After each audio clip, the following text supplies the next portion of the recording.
I'm concerned about the Constitution of the United States of America, that it's being filtered and changed in ways the American public, the citizens of this beautiful country, don't even know. You're supposed to be too damn dumb and too dense to figure the scam out. You're supposed to buy whatever the White House spin doctors sell you and whatever the managed media tells you. 9/11 was not an inside job. It was an Osama bin Laden job with 19 people from Saudi Arabia. They murdered 3,000 Americans and other farmers, including over 200 other Muslims. So we heard from you. You go away. It's an honor to me to be heckled by people who are afraid to hear the truth.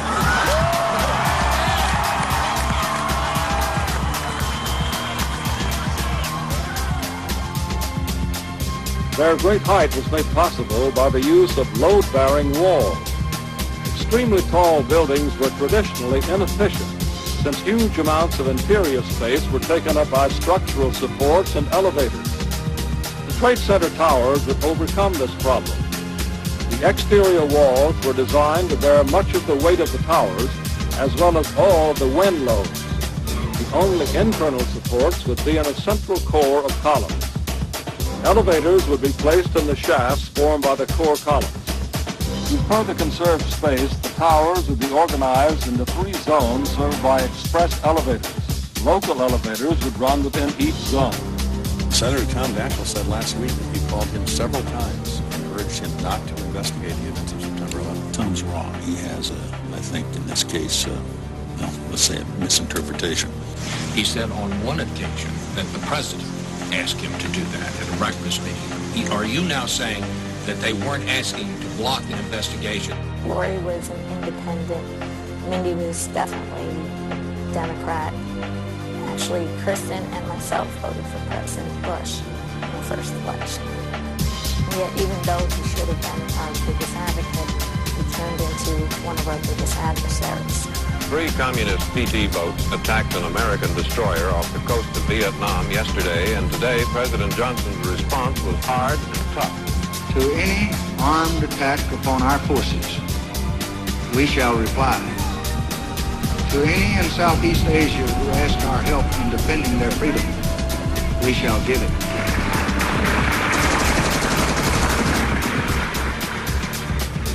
You saw people like Dan Rather, a critical report of Bush's service. CBS News, 60 Minutes, and this reporter drew fire today over our reports that raised questions about President Bush's military service record.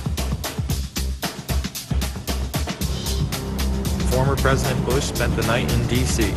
at the White House on September 10th. We've also learned at NBC that there was a President Bush in the White House during the morning of these events. His father, former President Bush, was actually at the White House the morning of the attack. The next day, elite financiers of the Carlyle Group would meet. This global private equity investment firm would profiteer enormously from the wars in the Middle East. At the table were both Bush Sr. and Osama's brother, Shafiq bin Laden.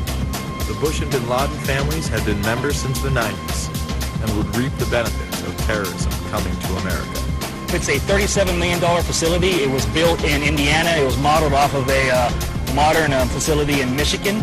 It originally was designed in the States and brought down here in sections, so we put it together like one big Lego piece.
I've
By analogy with racism and sexism, the term speciesism is a prejudice or attitude of bias in favor of the interests of members of one's own species and against those of members of other species.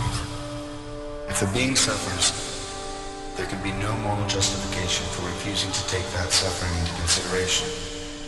No matter what the nature of the being, the principle of equality requires that one's suffering can be counted equally with the like suffering of any other being.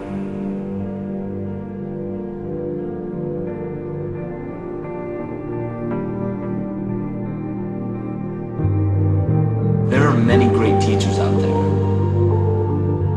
Teachers who have dedicated their lives to protecting the people who need protecting the most. The teacher has the most difficult role in our society because nobody likes attaining true knowledge.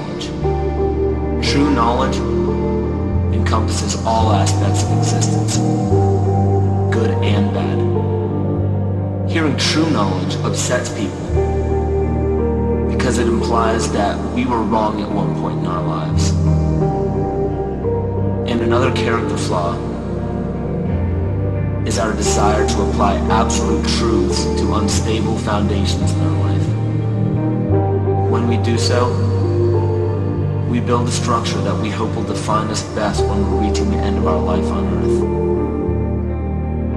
So everything we think we are,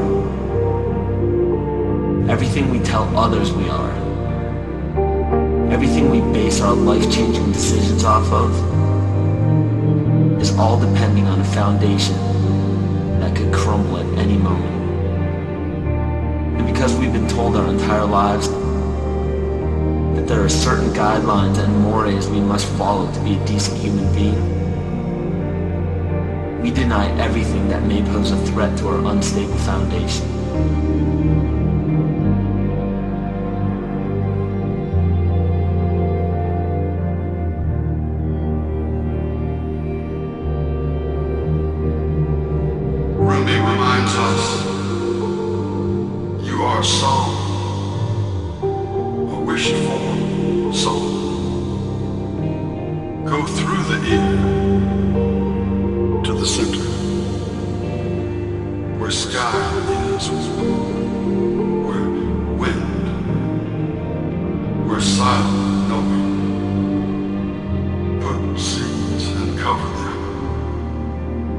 Blades will sprout where you do.